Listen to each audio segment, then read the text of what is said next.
Herkese merhaba. Bugün yine farklı bir çanta çalışmasıyla karşınızdayım. Çantamı kağıt iple hazırladım ve dikdörtgen formda bir çanta yaptım. Askısında ise bu şekilde yuvarlak hazır bir sap kullandım. Siz dilediğiniz şekilde askı yapabilirsiniz. Dilerseniz kol çantası olarak da yapabilirsiniz. Ya da kısa bir askı yaparak kendi ipiyle el çantası olarak da yapabilirsiniz. Yapımı ile ilgili tüm detaylardan videomda bahsettim. Ben 3 renk kullanmayı tercih ettim. Bu şekilde hafif renk geçişleri yaptım. Ama siz tek renkte çalışabilirsiniz. Daha fazla renk de kullanabilirsiniz. Benim gibi kağıt iple yapmak zorunda da değilsiniz. Farklı iplerinizle de çalışabilirsiniz. Kenarını şöyle dikdörtgen bir parça ördüm. Tüm bu detaylardan videomda bahsediyorum. Yapımında yaklaşık 350 gram kadar ip kullanmış oldum. Anlatımdan faydalanarak çantanızı dilediğiniz boyutlarda hazırlayabilirsiniz. Anlatıma geçmeden önce kanalıma abone olmayı, videolarımı beğenmeyi ve yorum yapmayı unutmayın lütfen. Desteklerinizi bekliyorum. Ayrıca Instagram sayfamdan da beni takip ederseniz çok sevinirim. Satışa sunmuş olduğum çantalardan satın almak isterseniz Shopier üzerinden güvenle satın alabilirsiniz ya da Instagram üzerinden bana mesaj atarak istediğiniz çanta modeline sipariş verebilirsiniz. Şimdi sizleri daha fazla bekletmeden anlatıma geçmek istiyorum. Çantam 3 parçadan oluşuyor. Şu şekilde ön ve arka parçam var. İkisi birbirinin aynı. Bir de dikdörtgen uzun bir parçam var. Bunu da yan tarafına dikeceğiz çantamızın. Böylelikle iki parçamızı da birleştirmiş olacağız. Şimdi çantamın hemen yapımına geçmek istiyorum. Küçük bir parça üzerinden anlatacağım. Fakat çok anlaşılır olacak anlatım. O yüzden sıkıntı yaşayacağınızı düşünmüyorum. Ben 3 renk çalıştım. Siz dilediğiniz renklerde çalışabilirsiniz. Dilerseniz daha fazla renkte çalışabilirsiniz ya da tek renkte de çalışabilirsiniz. Çantamızın yapımına zincir çekerek başlayacağız. Ben bu çantamda 47 adet zincir çektim. Hatta ölçüsünü de paylaşayım. Genişlik ölçüsünü. Genişlik ölçüm 30 santim. Yükseklik ölçüsünü de paylaşayım hemen. Yüksekliği ise 20 santim.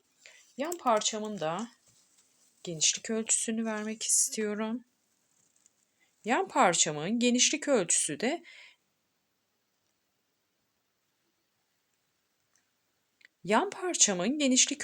de 9,5 santim.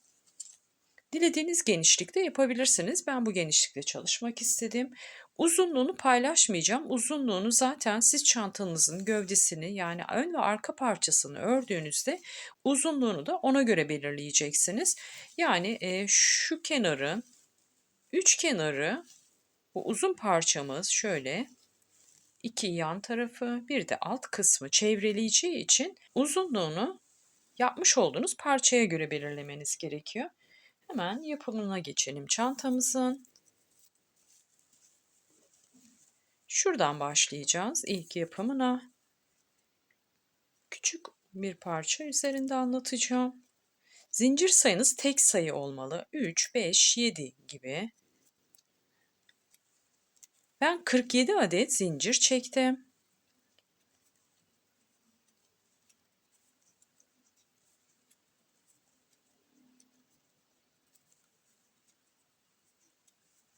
...47 zincir çektikten sonra 2 zincir daha çekiyoruz. Bu çekmiş olduğumuz 2 zincir bizim yalancı sık iğnemizin yerine geçecek olan zincirimiz olacak. Şimdi 1, 2, 3 tane boşluk atlayıp 4. zincir boşluğumuza batıyoruz. Tığımızın başına ilmek doladık. Tığımızda 3 ilmeğimiz var. Tek seferde boşaltıyoruz. Ne yaptık? 47 adet zincir çektik. Sonrasında bakın şu bizim ilk yalancı sık iğnemiz olacak. İlk yalancı sık iğnemiz için 2 tane daha zincir çektik. Sonra tığımıza ilmek doladık. Bu şekilde saydık. 1, 2, 3 ve 4. zincire batarak bir tane yalancı sık iğne yaptık. Şimdi tığıma ilmek doluyorum. Bir sonraki zincir boşluğuna batıyorum. Tığımda 3 ilmeğim var. Bunu da tek seferde boşaltıyorum. Yalancı sık iğne yapıyorum. Tekrar tığıma ilmek doluyorum. Bir sonraki zincir boşluğuna battım. tığımdaki 3 ilmeği tek seferde boşaltarak yalancı sık iğne yapıyorum. Şimdi bu şekilde toplam şu çekmiş olduğumuz 2 zincirle birlikte 47 adet yalancı sık iğnemiz olacak. Sıra sonuna kadar bu şekilde ilerliyoruz.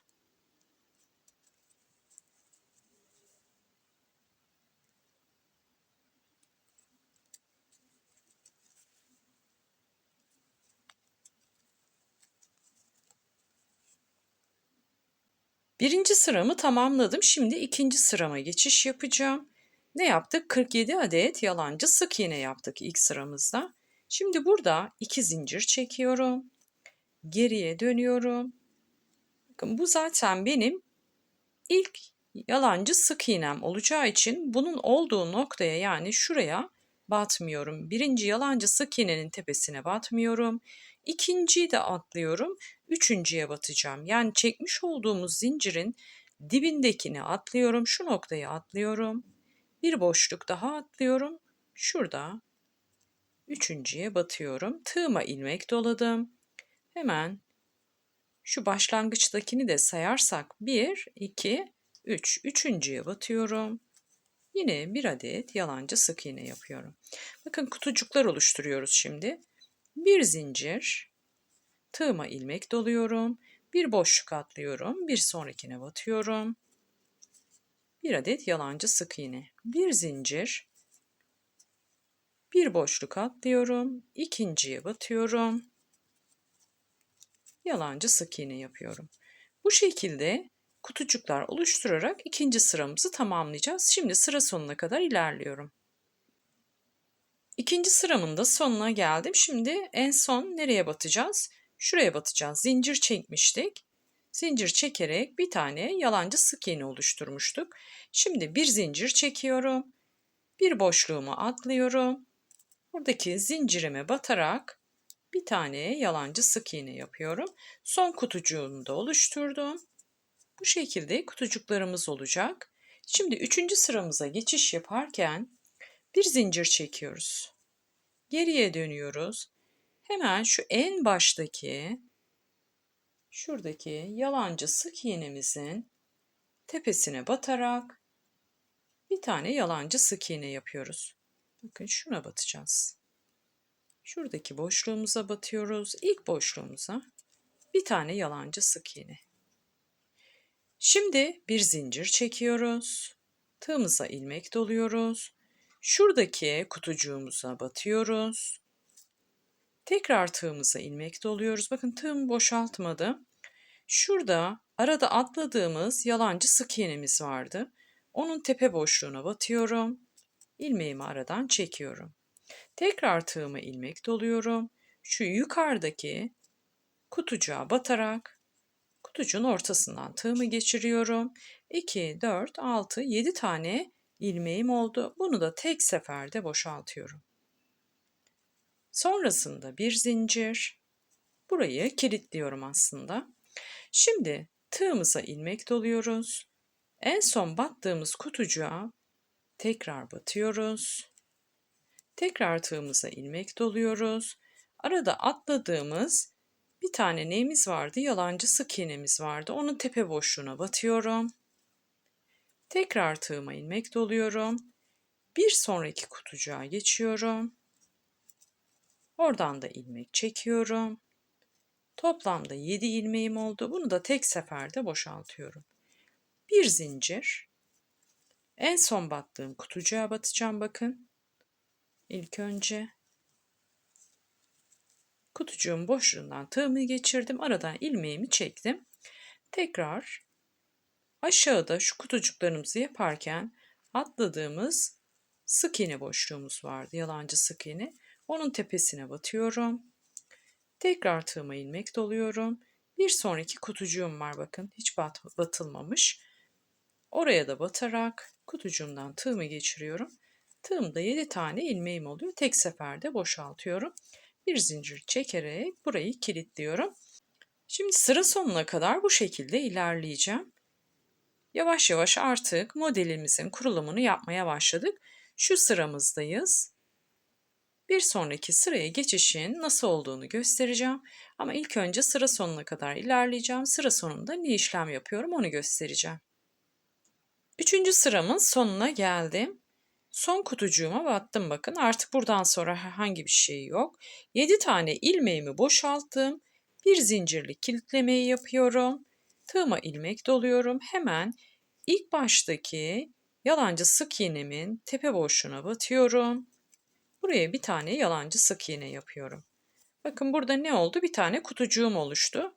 Şimdi bir zincir çekiyorum. Geriye dönüyorum. Tığıma ilmek doluyorum. Hemen ilk yalancı sık iğnemin tepe boşluğuna batarak burada bir tane yalancı sık iğne yapıyorum. Şu en başta yaptığım işlem. Buradan sonra artık aynı ama bu sırayı da göstermek istiyorum. Şimdi tığıma ilmek doluyorum. Hemen ilk boşluğa batıyorum.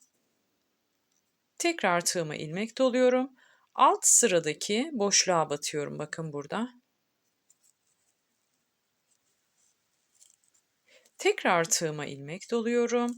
Şu iki dolgumuzun arasında şöyle bir boşluğumuz oluşuyor. Şuradaki iki dolgumuzun tam arasında. Oraya batıyorum. Tığımda yine 7 tane ilmeğim oldu. Tek seferde boşaltıyorum. Bir zincir çekiyorum. Şimdi son battığım, bakın son battığım boşluk burası. Oraya batıyorum. Şimdi nereye batacağız? Şurada bakın bir boşluğumuz var. Oraya batacağız alt sırada. Tığıma ilmek doluyorum. Oradaki boşluğa batıyorum. Tekrar tığıma ilmek doluyorum. Üst sıradaki iki dolgu arasındaki bir sonraki boşluğa batıyorum. Battığım nokta burası. Nereye batıyorum? Buraya batacağım. Tığımda 7 ilmeğim oldu. Tek seferde boşaltıyorum. Bir zincir çekerek kilitliyorum. Tekrar göstereceğim. Tığıma ilmek doladım. En son battığım boşluk neresi? Burası. Oraya batıyorum. Alt sırada bakın. Şurası, şu uzun ilmeğimizin dip noktasında battığımız yerde aslında boşluklar oluşuyor. Şu ilmekler çektik örerken zaten kendiniz ördüğünüzde anlayacaksınız o dolguların dibindeki. Şimdi tığıma ilmek doluyorum. Oluşan alt sıradaki küçük boşluğumuza batıyoruz. Tekrar tığımıza ilmek doluyoruz. Bir sonraki iki dolgu arasında üst sırada, bakın şurada üst sırada bir dolgumuz var. 2 tane yan yana. Onun ortasındaki boşluğa batıyoruz. Yine bir zincir. Bu şekilde bakın dolgularımız şunlar artık oluşmaya başladı. Şöyle yan yana getirirsem daha net anlaşılacak. Buradan sonraki tüm sıralar aynı, bu sırayı da bitireceğim. Sonrasında tekrar bir dönüş daha göstereyim. Dördüncü sıramın da sonuna geldim. Son dolgumu sizlerle yapmak istiyorum. Bakın burada bir boşluğumuz kaldı. Son battığım nokta da burası. Şimdi tığıma ilmek doladım. Son battığım noktaya batıyorum. Tekrar tığıma ilmek doluyorum. Bakın altta boşluğumuz var. Oraya batıyorum. Tekrar tığıma ilmek doluyorum. Şu sıra sonundaki son boşluğuma batıyorum. Bu şekilde tüm ilmekleri tek seferde boşaltıyorum. Bir zincir çekiyorum. Şuradaki yalancı sık iğnemizin tepesine batarak bir adet yalancı sık iğne yapıyorum. Geri dönüşte yine bir zincir. Geriye dönüyorum. Tığıma ilmek doladım. Bakın şuraya batıyorum. Şuraya batıyorum. Bir tane yalancı sık iğne yapıyorum. Şimdi tığıma ilmek doladım. Hemen ilk boşluğa batıyorum. Tığıma ilmek doluyorum. Şu altta boşluğum var bakın şurası. Şu nokta. Üstteki değil alttaki, oraya batacağım. Tekrar tığıma ilmek doluyorum. Bir sonraki üst sıradaki boşluğa batıyorum. İlmekleri tek seferde boşalttım. Bir zincir çektim. Buradan sonra hep aynı bakın. Batmış olduğum son boşluğa battım. Tığıma ilmek doladım. Alt sıradaki şuradaki boşluğa batıyorum. Şurada oluşan boşluğa.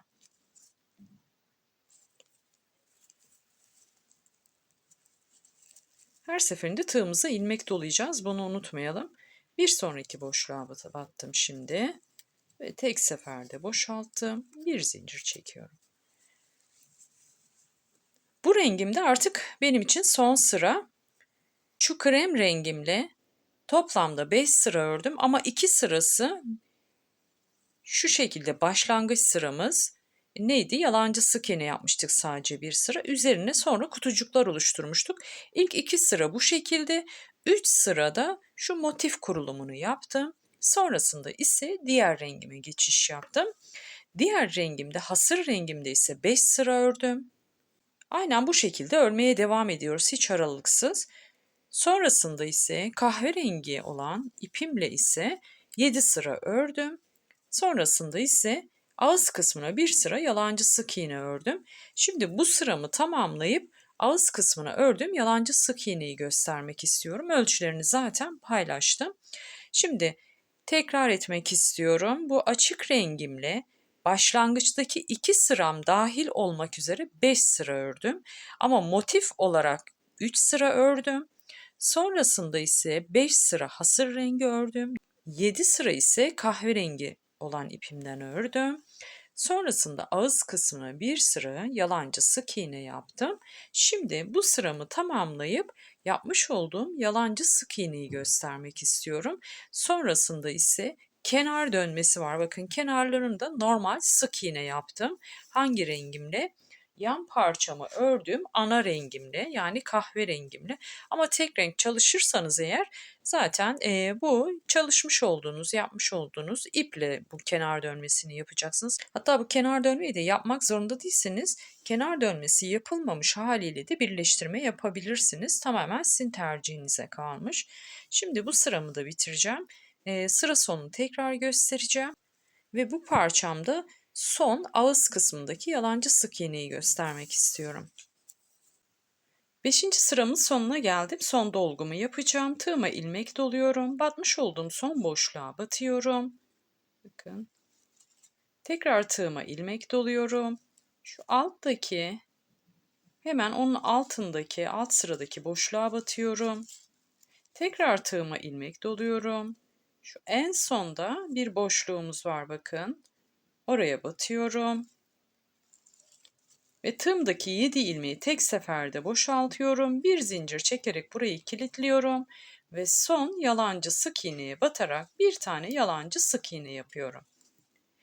Şimdi buradan sonra ben diğer rengime geçtim. Eğer diğer renginize geçmeyeceksiniz, burada bir zincir çekerek aynı işlemi yapmaya devam edeceğiz. Şimdi renk geçişini göstermek istiyorum. Şimdi bir zincir çektik. Şimdi tığımıza ilmek doluyoruz. Son yalancı sık iğnemizin tepe boşluğuna batıyoruz. 3 tane ilmeğimiz var. 3 ilmeği diğer rengimizde boşaltacağız. Eğer tekrar bu rengi çalışmayacaksanız yani mavi rengi çalışmayacaksanız ipinizi koparabilirsiniz. Eğer sonrasında yine aynı renkleri geçişi yapacaksanız kenardan ipinizi yürütebilirsiniz. Şimdi tek seferde boşalttım. Bir zincir çektim. Şimdi ben çözülmesin diye şu mavi rengimiz gevşemesin diye her iki ipin ucunu şu şekilde düğüm yapıyorum. Böylece daha sağlam oluyor. Şimdi bir zincirimizi çektik. Yine geri dönüyoruz. Aynı işlem burada hiç farklı bir şey yok yine. İlk boşluğumuza batıyoruz. Sonra alttaki ilk boşluğumuza batıyoruz. Sonra üst sıradaki bir sonraki boşluğa batıyoruz. Bir zincir çekiyoruz. Şurayı sıkıştıralım. Son battığımız boşluğa batacağız. Sonra tığımıza yine ilmek doluyoruz. Bakın alttaki boşluğumuza batıyoruz. Aynı hizada alt sıradaki. Sonra tığımıza ilmek doluyoruz. Bir sonraki boşluğa geçiyoruz. Bu şekilde örmeye devam edeceğiz. Artık dediğim gibi tüm sıralar aynı ve göstermeme gerek yok. Şimdi tüm sıralarımı bitirdikten sonra ağız kısmına şu ilk sıramızda olduğu gibi yalancı sık iğne yaptım.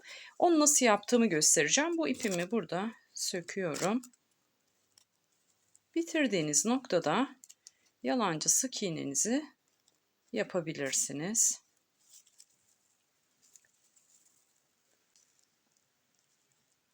Şimdi son yalancı sık iğnemi yapıyorum bu sıramda. Bitiriyorum. Burada 2 zincir çektim. Bu benim ilk yalancı sık iğnem oldu. Oraya tekrar batmıyorum. Şimdi bakın şu zincirlerimizin hem arada çekmiş olduğumuz zincirler var. Hem de bakın şuradaki hepsi aslında zincir boşluğu. Onlara batarak bakın şöyle göstereyim daha yakından. Şöyle batıyorum. Yalancı sık iğne. Şurada zaten kendilerini gösterecekler. Batıyorum. Yalancı sık iğne.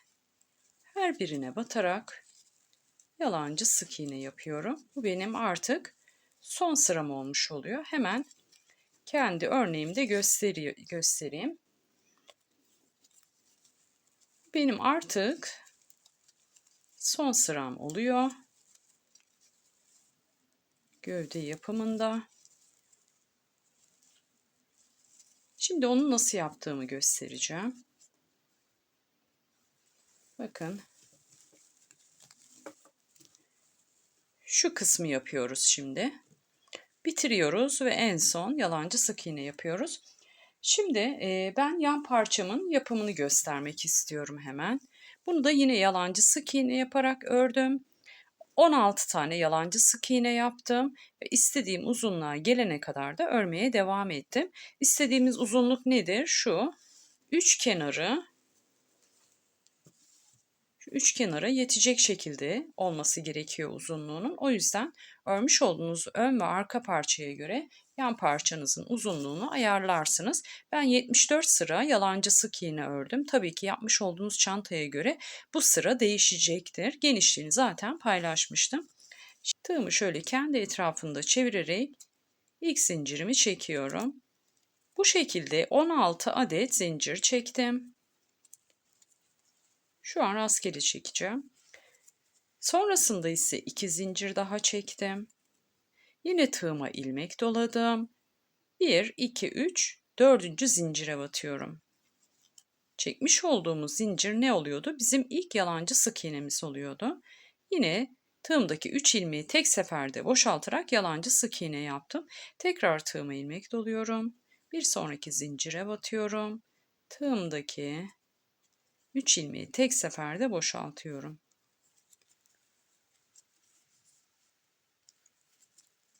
Bu şekilde en başta çekmiş olduğumuz zincirle birlikte toplamda 16 adet yalancı sık iğne yapıyorum.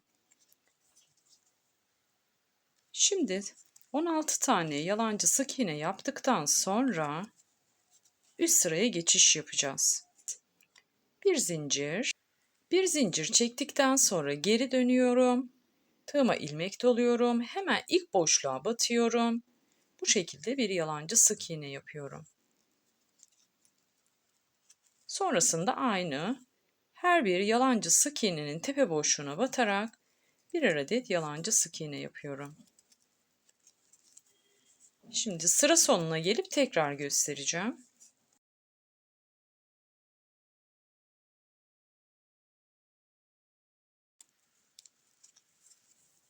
Şu çekmiş olduğumuz zincirimiz vardı. Onun 3. zincirine batıyorum. Bu şekilde yalancı sık iğne yapıyorum. Şimdi burada dediğim gibi 2 zincir çekebilir ya da benim yaptığım gibi de yapabilirsiniz. Bir zincir çekiyorum, geri dönüyorum, tığıma ilmek doluyorum. Hemen ilk tepe boşluğuna bakın. Şuradaki boşluğa batıyorum. Bir tane yalancı sık iğne yapıyorum. Ki şurada bakın, şuralarda boşluk oluşsun istemiyorum. Bakın başlangıçta zaten oluşmuş oldu. Çünkü burayı zincirle yaptık. Bu boşluğu istemediğim için ben bu şekilde yapıyorum. Siz dilediğiniz şekilde yapabilirsiniz. Buradan sonra aynı her bir yalancı sık iğnenin tepe boşluğuna batarak yalancı sık iğne yapıyoruz. Yan parçamız bu şekilde ilerliyor. Farklı bir işlem yok. Dediğim gibi 74 sıra ördüm. Ama sizin yapmış olduğunuz ön ve arka parçanın genişliğine ve uzunluğuna göre bu sıra sayısı değişecektir ya da ipinizin kalınlığına, inceliğine göre. O yüzden kendi çantanıza göre ayarlarsanız çok daha sağlıklı olacaktır. Şimdi bu parçamı ördükten sonra bir kenar dönmesi yaptım sık iğne ile. Onu da neden? Dikiş işleminde bana kolaylık olması açısından. Şimdi örmeyi bitirdiğimiz noktada hemen göstermek istiyorum. Örmeyi bitirdiğimiz noktada şu şekilde sık iğneler yapacağız. Şimdi daha yakından göstermek istiyorum. Şu bir sıra gördüğünüz gibi. Şu da diğer sıra bakın. Bunu kendiniz de göreceksiniz. Şu bir sıra çukur kısım. Şurada da bakın şöyle bir çizgi gibi bir şekil var. Buradaki sıra ise diğer sıra. Yani 1, 2, 3 bu şekilde. 1, 2, 3, 4. Şu bir sıra, şu bir sıra, şu bir sıra. Şimdi her bir sıraya bir tane sık iğne yaptım. Kenarına batıyorum. Her bir sık iğnenin kenarına batıyorum. Şuradaki de bir sıraydı. Onun da kenarına batıyorum bir tane sık iğne. Direkt batıyorum bakın. Hiç şey yapmıyorum. İp dolamıyorum tığıma. Buradaki sıramın kenarına bir tane sık iğne. Buradaki sıramın yan tarafına bir tane sık iğne. Ne yapacağım? Şunun yan tarafına batacağım. Bir tane sık iğne. Ne yapacağım? Şu sıramın da kenarına batacağım. Bir tane sık iğne. Şurada ipim kalmıştı. Ben onu gizlemek için aradan yürütüyorum. O farklı bir işlem değil. Kafanızı karıştırmasın. Şimdi bakın.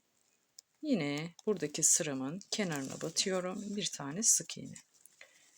Bu sık iğneleri daha sık da yapabilirsiniz. Daha seyrek de.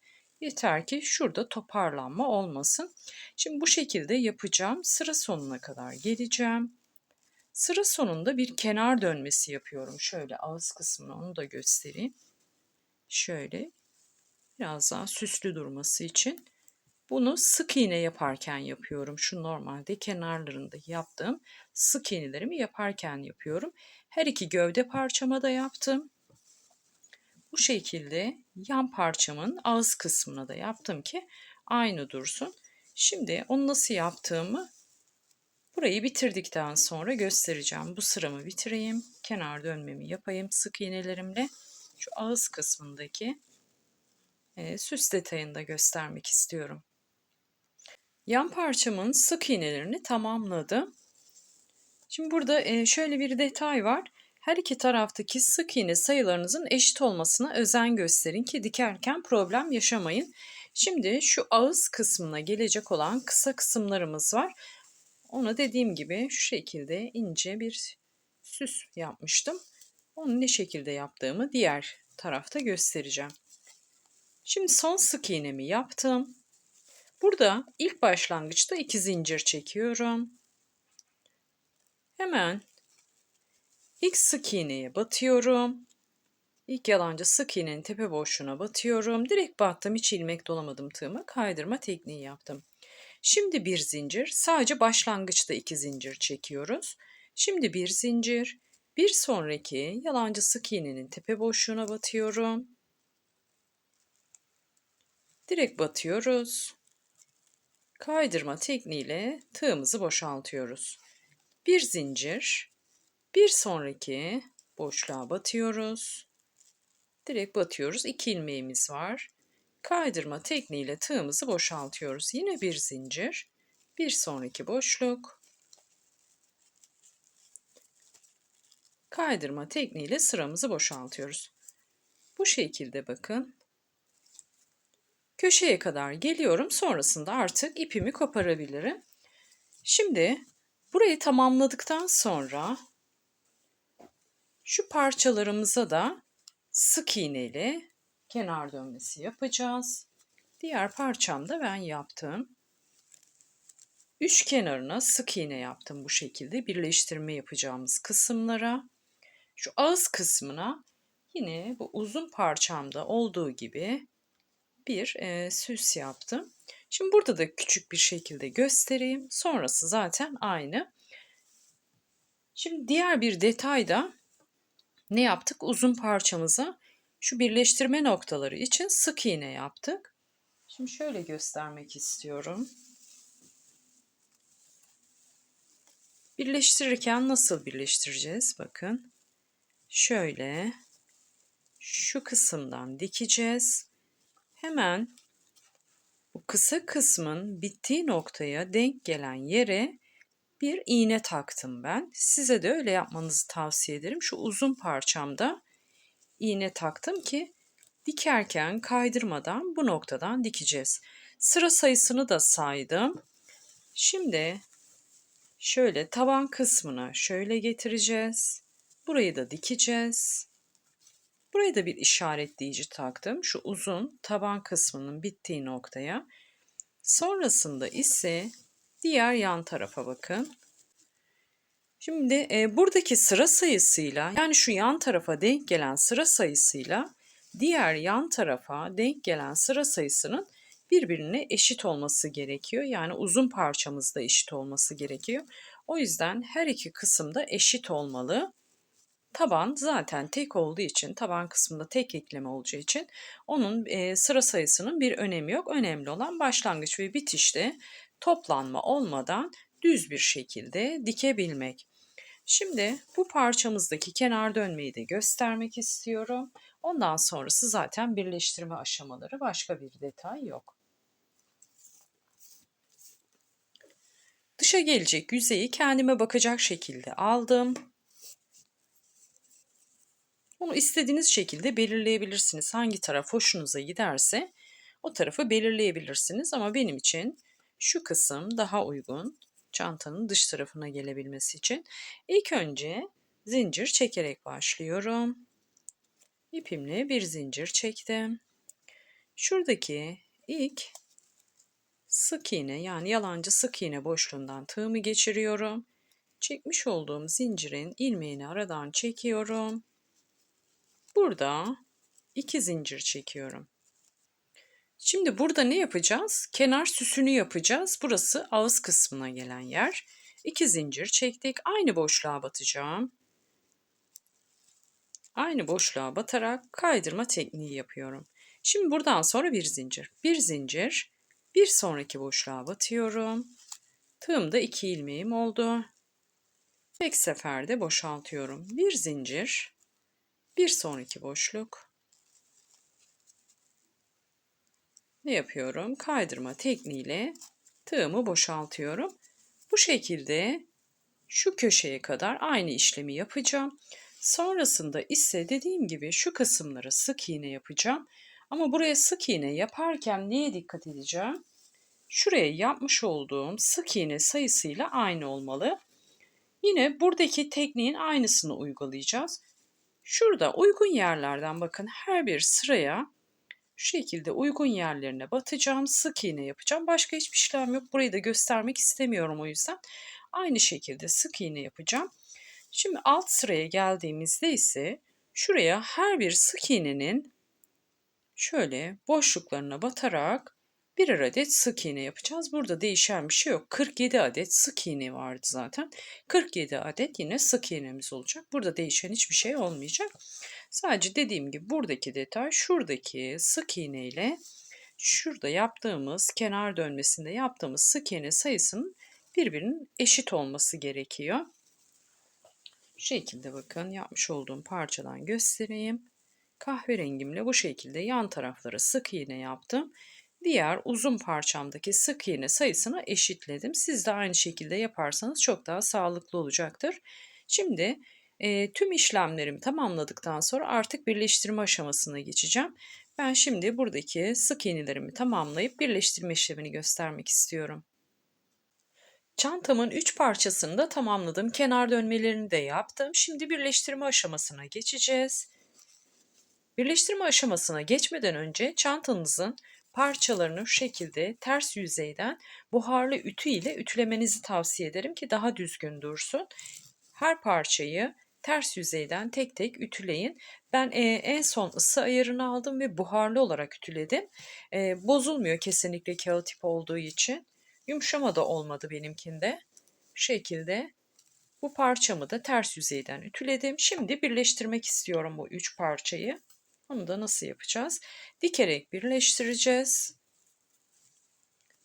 Bu şekilde iğne yardımıyla kendi ipinden ip ile birleştireceğim ben. Şimdi şu diğer parçamı alıyorum. Gövde kısmından herhangi bir parçayı alabilirsiniz, fark etmez. Şimdi dış yüzeye gelecek olan taraf yine dış yüzeyde kalacak şekilde tutuyorum. Bu yan parçamda da aynı. İç yüzeyleri şu şekilde birbirine birleştiriyorum.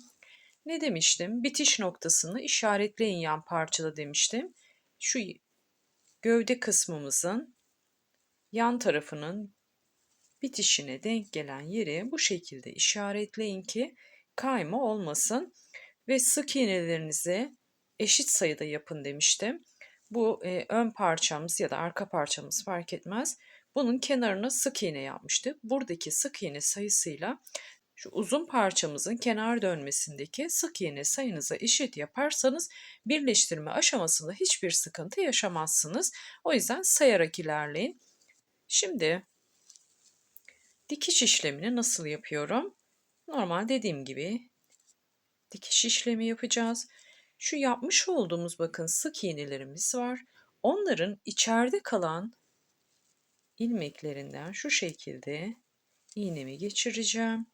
Hemen karşı taraftaki diğer parçadaki sık iğnenin de yine içte kalan ilmeğinden iğnemi geçiriyorum. İlk önce burayı biraz sıkıştıracağım, başlangıç noktası olduğu için. Bir kez daha aynı yerden geçirdim ve sıkıştırdım. Şimdi bakın karşılıklı gelecek. Karşılıklı gelecek sık iğneler hep. Bunları içerideki ilmeklerinden geçireceğim iğneyi. Bakın içeride kalan ilmeğinden geçiriyorum. Diğer parçanın da içeride kalan ilmeğinden.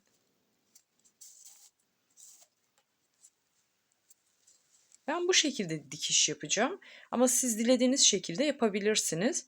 Şimdi bir sonraki sık iğnenin içeride kalan ilmeğinden geçiriyorum. Diğer parçanın da bakın hemen karşısındaki sık iğnenin içeride kalan ilmeğinden geçiriyorum. Bu şekilde sırayla dikiyorum. Birleştirme aşamasında farklı bir işlem yok. Dediğim gibi bildiğiniz farklı bir birleştirme tekniği varsa o şekilde de birleştirebilirsiniz. Ben bu şekilde sırayla birleştirmemi yapacağım. Tüm şu şekilde köşeleri birleştireceğim. Şöyle burası taban kısmı. Buranın da birleştirmesini yapacağım. Burayı da yapacağım. Sonra diğer parçamı da yapacağım. Ondan sonra askılama işlemini geçeceğiz. Çantamın gövde birleştirmesini yaptım. Bakın artık gövdemiz tamam. Kenarlarını ve tabanını göstereyim. Diğer tarafını da göstereyim. Gayet hoş bir model ortaya çıktı. Şimdi askısını dikeceğim ben.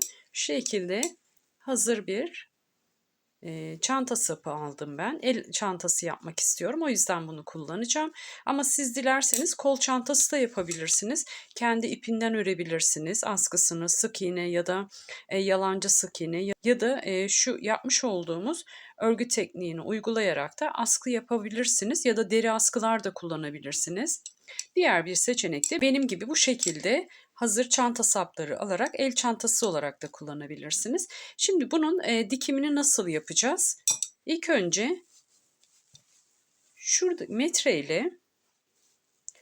metre ile şuradaki ölçüyü alacağız. Bunun için yapıyoruz. Çanta sapımızı hizalı bir şekilde dikmek için 32 santim genişliği var. Şimdi 32 santimse tam orta noktasını bulacağım. Yani 16-16 olarak 2'ye böleceğim. Bir tarafını ölçmem yeterli olur. Şöyle.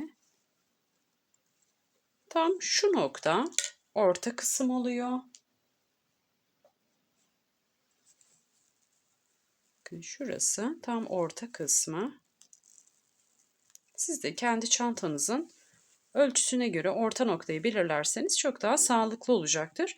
Şimdi ben bu şekilde dikeceğim. Yukarıdan ne kadar boşluk bırakıyorum onu da hemen ölçelim. Yukarıdan da 4,5 santim boşluk bırakmış oluyorum. Bitiş noktası bakın şöyle denk getireceğim. Kendi ipinden ip kullanarak kahverengi ipimle dikeceğim. Şöyle normal dikiş atacağım. Etrafından ipimle geçeceğim.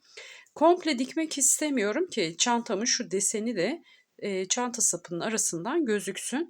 O yüzden şu orta kısımdan biraz dikeceğim. Sonra şu iki kenardan dikeceğim. O kadar dikiş yapmak yeterli olacak. Şimdi buradaki dikişi nasıl yapıyorum? İpimi 2 kat yaptım. Ucuna düğüm attım. İlk önce tersten geçiriyorum ki ipimi düğüm yeri gözükmesin. Sonrasında ise şöyle sapımızı yerleştiriyoruz. Şöyle bakın ipimizin ucu burada. Üstünden şu şekilde dolayarak dikiyorum. Bu şekilde.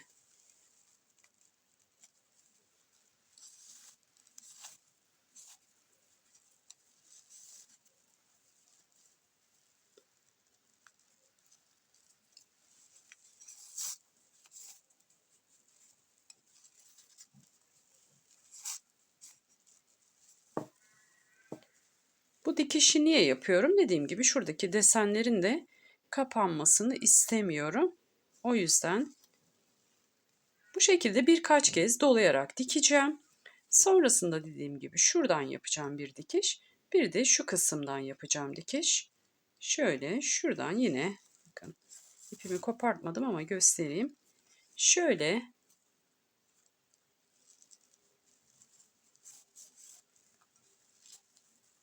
tabii ki burayı diktikten sonra ipinizi koparın. Ben nasıl gözüktüğünü göstermek için bu şekilde yaptım. Henüz dikiş yaptığım ipi buradan kopartmadım.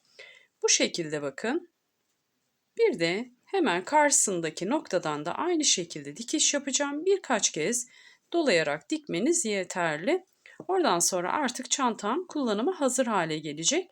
Eğer çıt çıt yapmak isterseniz videomun açıklama kısmına çıt çıt yapımı ile ilgili bir videom var, onu bırakacağım.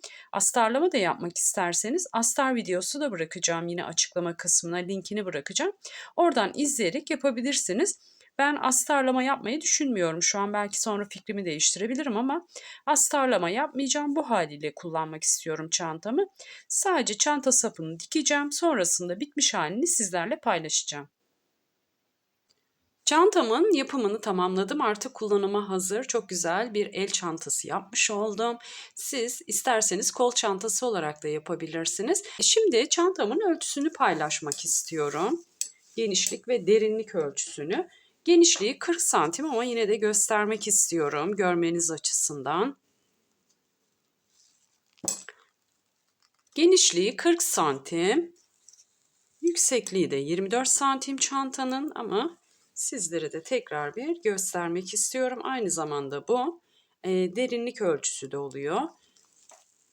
Anlatımdan faydalanarak çantanızı dilediğiniz ölçülerde yapabileceksiniz. Yapmış olduğum bu çalışmayla alakalı yorumlarınızı merakla bekliyorum. Lütfen yorumlarınızı benimle paylaşın.